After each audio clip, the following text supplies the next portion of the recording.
Working on a 2016 Chrysler 300 3.6 liter, and this is actually my daughter's car, and she's going to be moving soon. She's moving up to Alaska, just outside of Fairbanks, on the Army base up there, and she may or may not have a garage on base yet. She's not sure. So I'm going to go ahead and install a block heater. That way she can plug her car in if it does have to sit outside during the cold winter months up there. The first thing you want to do is go ahead and pop your hood. Okay, so with your hood popped here, we're going to need to remove a few components here on the driver's side. But what's nice about this block heater is you do not have to drain the cooling system. So Dodge and Chrysler, they put a little plug behind the AC compressor here that goes into the block, and there's a little opening there, so you just slide the block heater up in there, and then it just kind of heats that area around the block. But like I said, there's no need to drain the cooling system, which is kind of nice. And then we'll go ahead and route our plug and everything. So let's go ahead and get started on that. And so just to make things easier, I want to get this air intake and everything out of the way here. That way we can kind of see what we're doing here. But first, let's go ahead and pull off this engine cover here. This will just lift right off. Just kind of snaps off of there. You got these little rubber plugs that go into these little things on the intake here. Next, go ahead and grab an 8mm. Let's go ahead and loosen up this hose clamp here on the air filter housing. Come over here to the passenger side here. Go ahead and unplug your mass airflow sensor. So you got a little tab right here. Squeeze that and then pull out. Loosen up this 8mm hose clamp on the throttle body.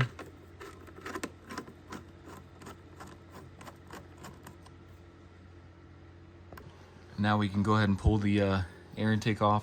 Normally you would have a rubber plug right here, kind of like the engine cover there, but this one's missing.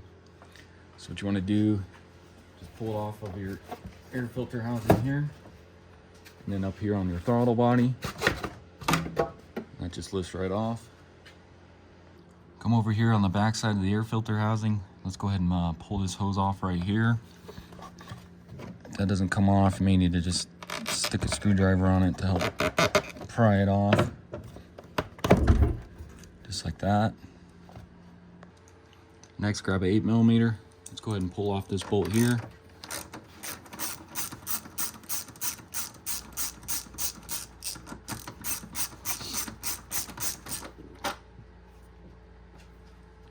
And then we'll go ahead and just lift this whole air filter housing out of here. Just like that. Okay, so next we need to remove the serpentine belt off of the AC compressor here. So what I'm going to do is, you got your belt tensioner down here, and you got a little slot for a 3/8 drive ratchet or breaker bar, whatever you want to use. And we're going to go ahead and relieve the tension on the belt here, and we'll go ahead and slip that off of the AC compressor. So what you want to do is just pull that towards the passenger side, and then you can go ahead and slip this belt off. And then go ahead and relieve the tension here. Pull that out. Okay, so next we need to just kind of remove the AC compressor, just to push it down a little bit to get it out of the way, because we need to get back in here. And you're going to have two 13mm bolts right here, and then down below here you're going to have a nut that we need to remove, because there's a stud down there which holds it onto the block, that little portion right there. So let's go ahead and remove those.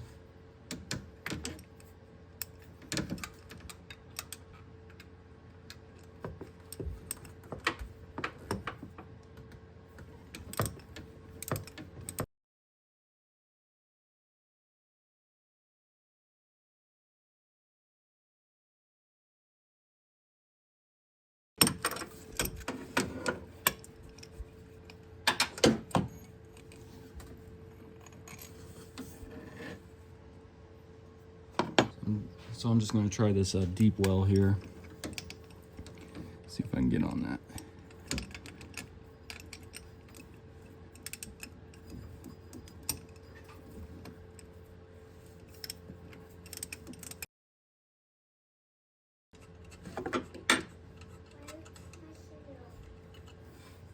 So So there's what that looks like. All right guys, so hopefully you can see this. So once you get that nut off, there's actually a Torx E7. That's what this stud is. So we need to remove this stud.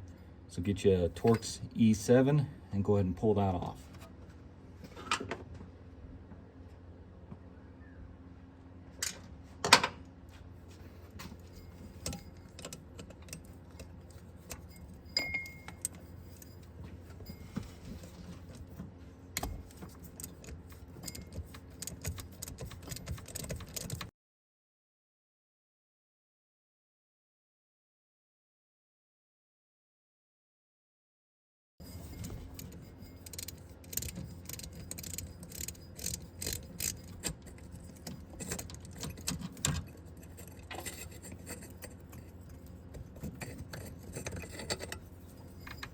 There's what that looks like.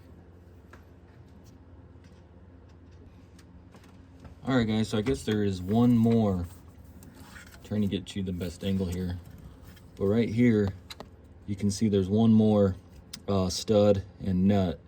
So I'm just gonna try and remove the 13mm nut here because the stud's gonna be kind of hard to get to, especially when we go to put it back together. So I'm gonna try and remove the nut, and hopefully we can slide the compressor off the stud here just to give us enough room. So I'm just gonna try a 13mm ratcheting wrench, and you gotta just go off a feel here. It's really hard to see what you're doing here.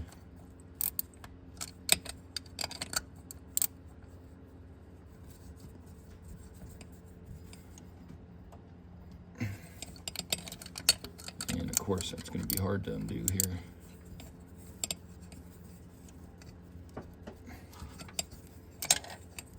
Let me try a larger wrench.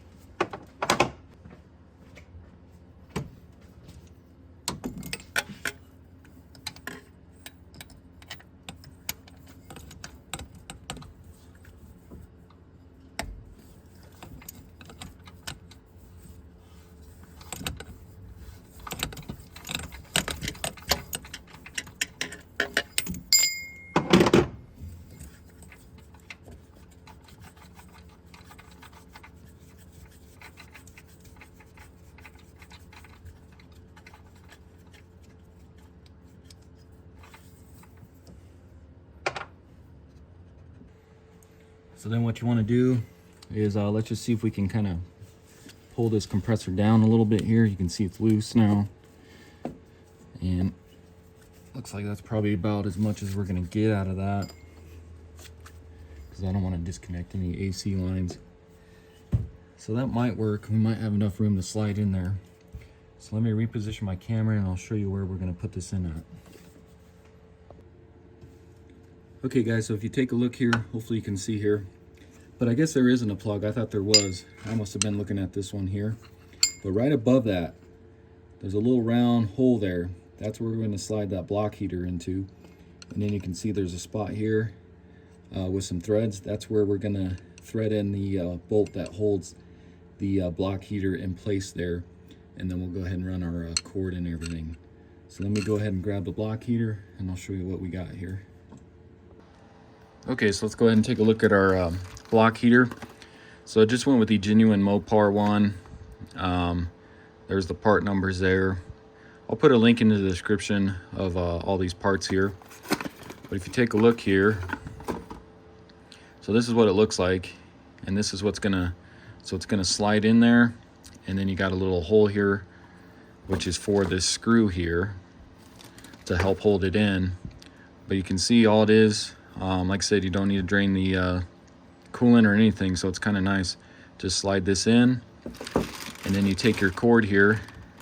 There's the part number for that. That's genuine Mopar as well. And this will just plug right in here like that. And then we'll go ahead and route our cord and everything. So before I go ahead and install that, I'm going to take some compressed air and go ahead and just blow out that hole there, both the screw hole and then the other one there, just to make sure there's no debris in there.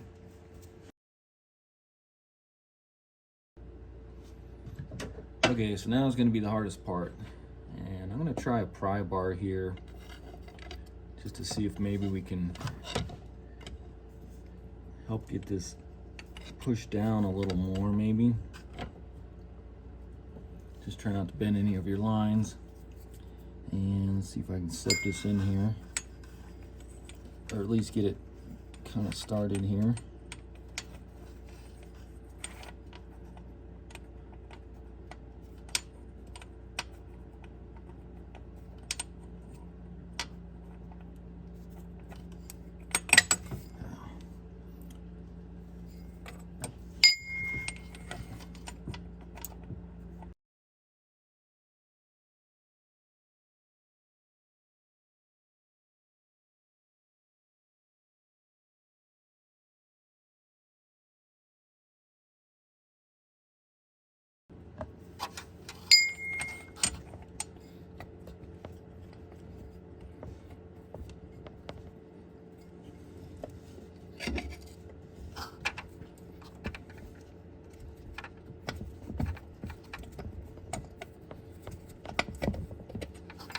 Okay, so yeah, if you bend it down just enough with your pry bar, you can see you can kind of get it started in there.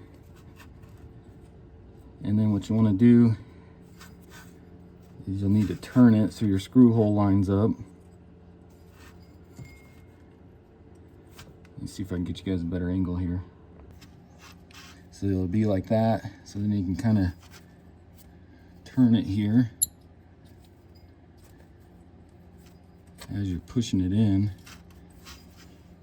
so you can get that screw hole to line up.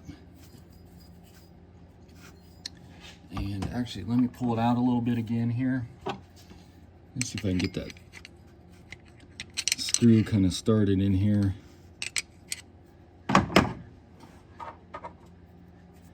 So see if you can grab your screw here. And no, actually, here, let's just push it in all the way.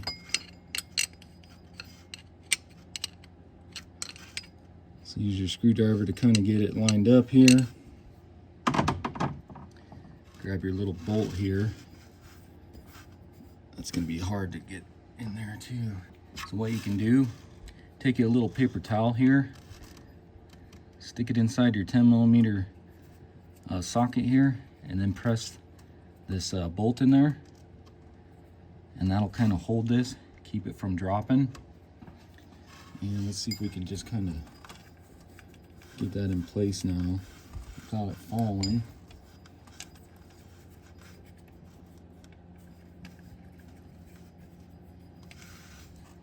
So let's try this again. Come up from the bottom. Try to get that started like that.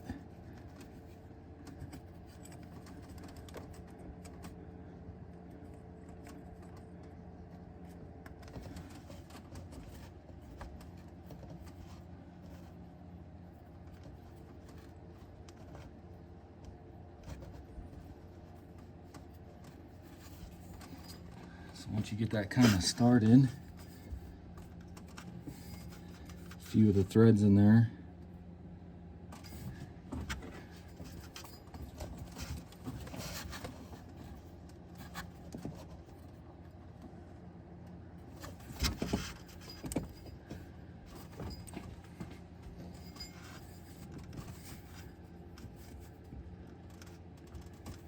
Just make sure you have a few threads before you pull out on that socket. If not, you're gonna drop that bolt. So I'm just trying to turn it a little more so I know the screw or bolt's in there. All right, so I think we're good there. So you can pull off your socket. Paper towel just fall. So now let's go ahead and see if we can get that tightened up.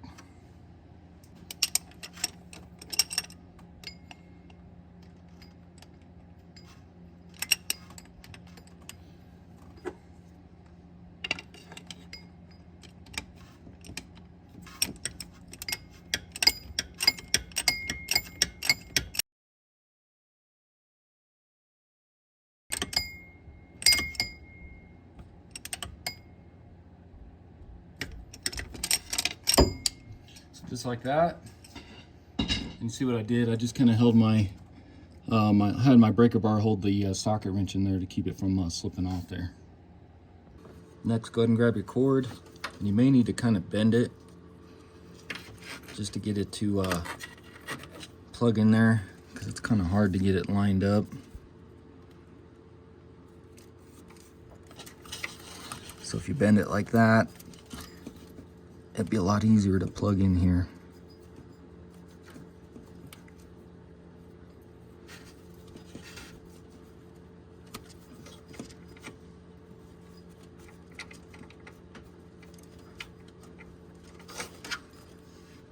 And just make sure that it's plugged in all the way. You can take a flathead and kind of help press it in.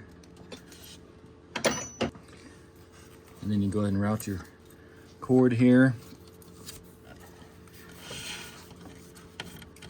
And you can see there's already a spot for that clip. So that's gonna go in there like that. And then this other one goes up top, right here on the valve cover.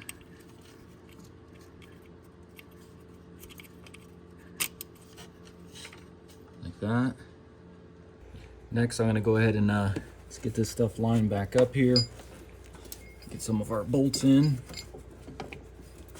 So I'm gonna go ahead and get this stud down in here first, back on. And then make sure you get this bracket on there as well.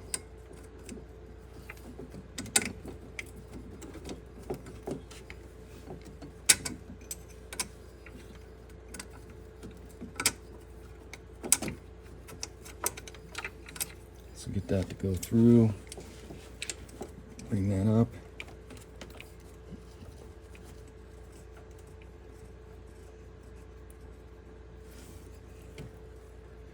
And let's see.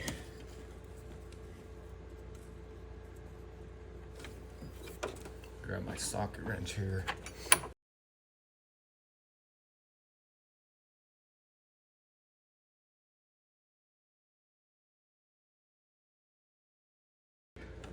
And then I guess before I get that all the way tightened, I still want to be able to move this if I need to. So I'm going to go ahead and get these top bolts in first and get them started. So let's go ahead and get these up in here and at least started.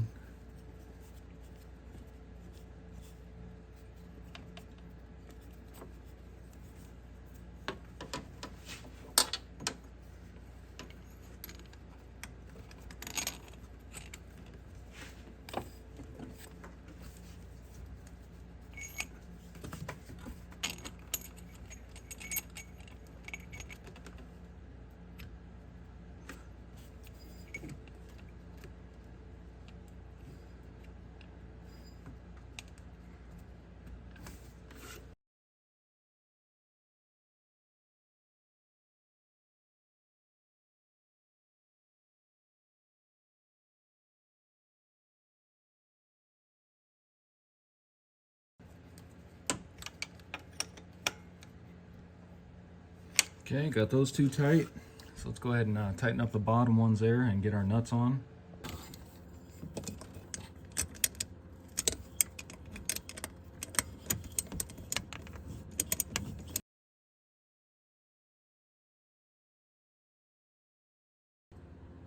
Then grab your 13mm nut.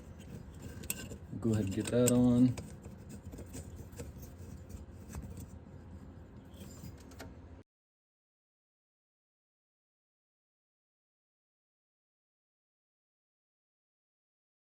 And then of course your other one here, but you got to kind of go off a feel.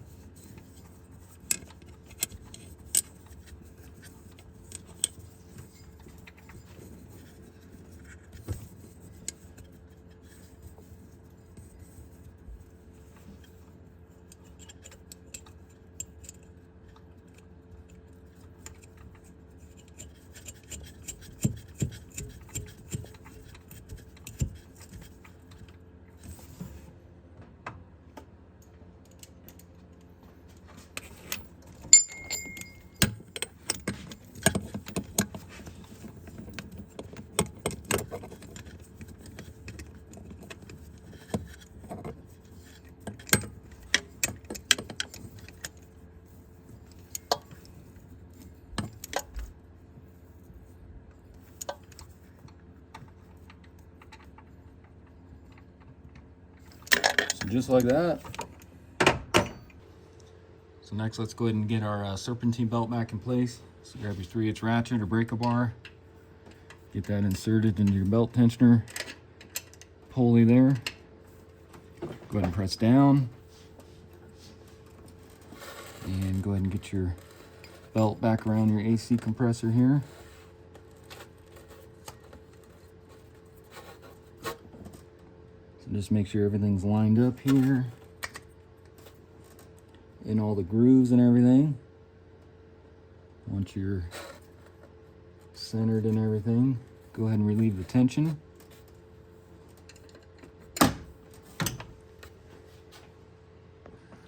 So next, what you can do is go ahead and unwrap this.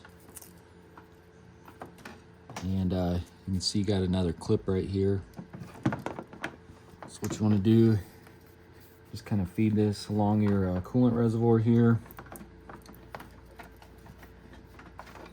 And I'm just gonna, not sure if it goes in that hole, but that's the one I'm gonna stick it in there. So you just kind of do something like that. And then this will kind of just set in here, and she'll be able to just pop her hood and plug it in. You could probably, if you wanted to, try and route it. You can go through the headlight here and then come around to the front here or something. But it's really hard to get this grill out, or you'd have to drill a hole or something to get the plug out of this. So I think I'm just gonna leave it right there for now. That should work. She'll just have to pop her hood every time she wants to use it. So then go ahead and grab your air filter housing. I'm just gonna set this back there for right now.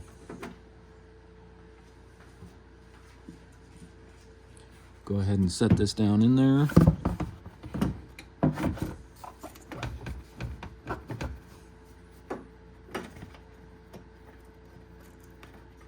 Just make sure it's not getting caught on that cord or anything.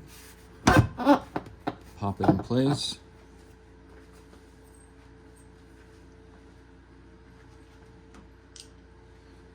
Get your 8mm bolt here.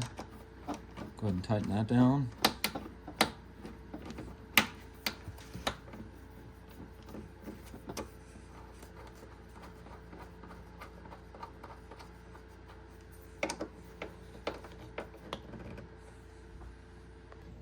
And go ahead and plug in, put this hose back on the air filter housing here. And I just kind of went ahead and just set it like that for now. And then tonight I'll go ahead and plug it in just to make sure everything works. Then go ahead and get your intake put back on here. Get that slid on your throttle body. And then your air filter housing.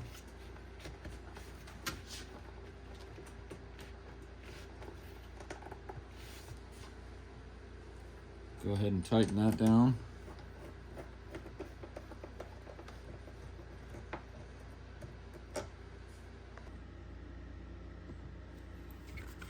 And just make sure you get this slid on here. Tighten that hose clamp.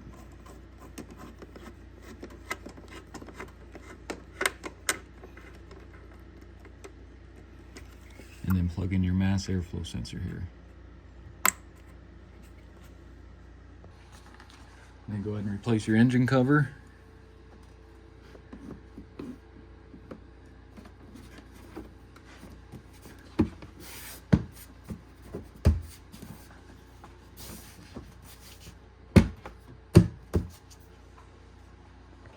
Okay, so that's going to be it for the video. Again, this was a 2016 Chrysler 300 3.6 liter. Went ahead and installed a block heater. Pretty simple job to do. What's nice, like I said earlier, is you do not have to drain the cooling system, which saves a lot of time. It's just kind of hard getting in there, really tight space. So just take your time when you're doing that. And hopefully this video helps you out. I'm going to go ahead and plug this in overnight, make sure everything works. And if you haven't already, why don't you subscribe to my channel, check out all my other videos. I got quite a few on this car alone, so check those out, and I'll see you next time. Thanks for watching.